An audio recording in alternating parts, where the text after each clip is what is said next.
Hello लोगोफोर खुलुमबाय and welcome back to the channel.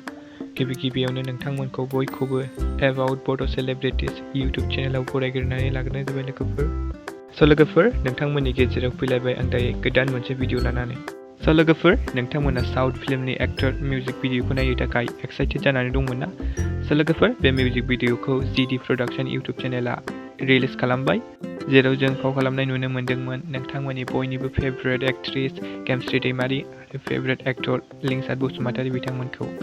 आरो मेथाइखौ रोजाबदों जेसि नार्जारी बिथां आरो फुंबिलि बसुमतारी बिथां।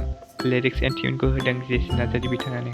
बे मिउजिक भिडिअनि डाइरेक्सन आरो करिय'ग्राफखौ खालामदों बिग्राय बसुमतारी बिथां।